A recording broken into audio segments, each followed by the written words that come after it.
You are listening to PastThink.com audiobook. Please like and subscribe, thank you. Chapter 82. Sun Quan surrenders to Wei. Xuande rewards his men for the war against Wu but upsets Guanzhong. Zhuge Jin travels to Baidi, where the first ruler has settled his army, and asks for an audience with him. Initially the latter refuses to meet him, but he is persuaded by Huang Quan to change his mind, given Zhuge Jin is the brother of his own prime minister. Zhuge's message is really quite simple. He spells out that when Guan Yu was in charge of Jingzhou, Lord Sun had made various offers of alliance, including offering his daughter in marriage to Guan Yu's son, but they were refused. Lord Sun also turned down suggested alliances with Cao Cao, and it was as an independent agent that Lu Meng attacked Guan Yu, certainly not with Lord Sun's approval. But now Lu Meng is dead, and Lady Sun wishes greatly to be reunited with her husband, says Zhuge Jin. We wish also to restore Jingzhou to you as a sign of our friendship, so that together we can destroy the traitor Cao Pai. But the first ruler is far from impressed and retorts that it was Southerners who murdered his brother. But Zhuge Jin, to his credit, is not put off. If I may, let me examine the situation here, he says. You are an imperial uncle of the Han. The Han emperor has been illegally deposed by Cao Pai. However, instead of focusing on extirpating this traitor, you chose to fail in your imperial duty for the sake of an oath with someone not even a blood relative. You set aside a sacred duty for a personal sense of obligation. The heart of the empire is the north, and Chang'an and Luoyang have ever been its capitals. But you are willing to abandon them for the sake of, what, Jingzhou? We all know that you could restore the Han if you really wanted to. So this is why I really do suggest that you attack Wei instead of Wu. This speech only enrages the first ruler even more, and Zhuge Jin leaves, having totally failed in his mission. When Zhuge Jin returns to Sun Quan and reports the failure of his mission, Sun Quan is very disturbed at the prospect of the now almost certain invasion by the forces of Shu. But hope is offered by Zhao Zi, one of his officials, who advises that they should now seek help from Wei. If we offer to submit to Cao Pai as the emperor, we can also suggest that he attacks Xuande's city of Hanzhong, which will divert the Shu army.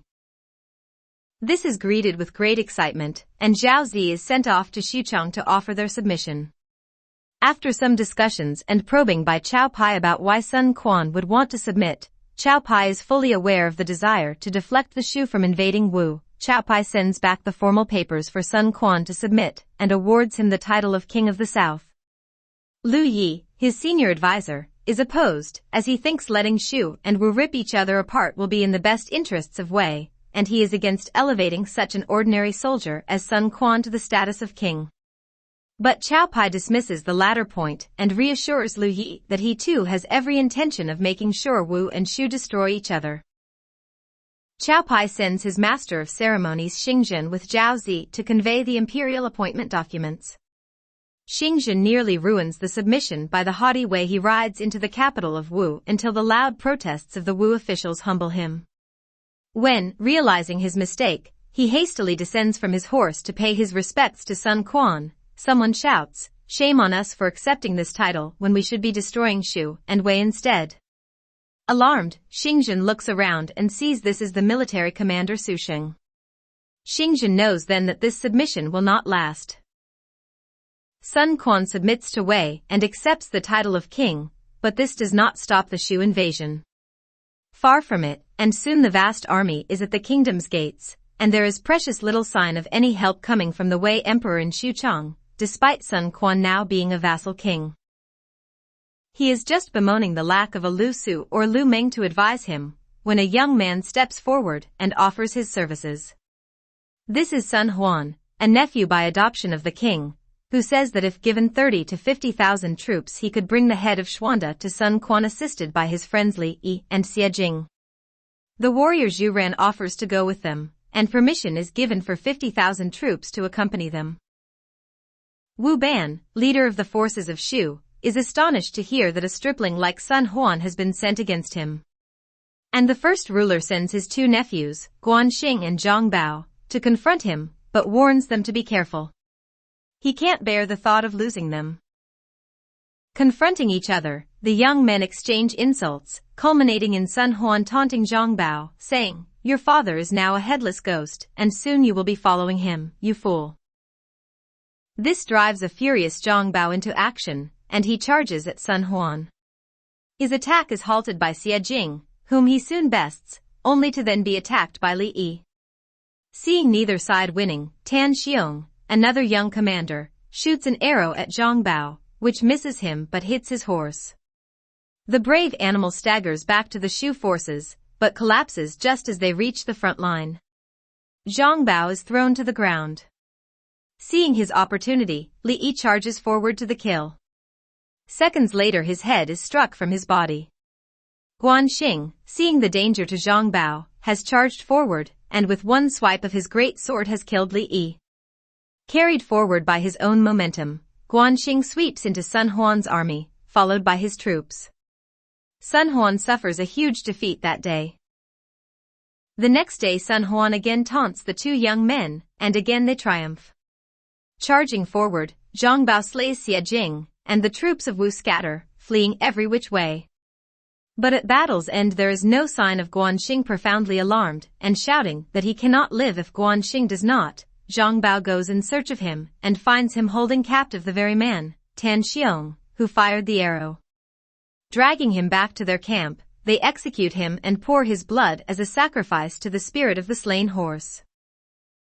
With the troops of Sun Huan demoralized and broken, the Shu commanders decide to attack their camp, but they are aware that Zhu Ran's navy is untouched and powerful, and fear an attack from the rear if they press forward too quickly. To prevent this, they plan an ambush, and send men pretending to be deserters into Zhu Ran's encampment to lure him into the trap. The plot works. Not only does Wu Ban successfully sack the camps, but Zhang Bao and Guanzhong trap Shui Yu, whom Zhu Ren sent to relieve the camps. Sun Huan only just escapes with his life, and flees to the fortified town of Yiling. Soon he is surrounded, and when the first ruler executes Shui Yu, fear spreads throughout the south. Sun Quan is devastated by the news of these defeats, and it is Zhang Zhao who suggests how they should now respond, recommending certain key commanders for various roles, and with an army of 100,000 they advance to confront Xuanda. The first ruler, meanwhile, is delighted by the performance of the two young men and says, perhaps a bit casually, "My old commanders are frankly getting a bit past it, so I'm delighted to have such excellent new, young men to take their place." News comes of the advance of the troops of Wu, and also that Guanzhong, that veritable old warrior, has deserted. "No," says the first ruler, "I spoke without thinking about our older generals, and he has gone off in a huff to show us he is still the best." But he sends Zhang Bao and Guanzhong after him to ensure the old fighter is all right. So what has happened to Guanzhong? Let's find out.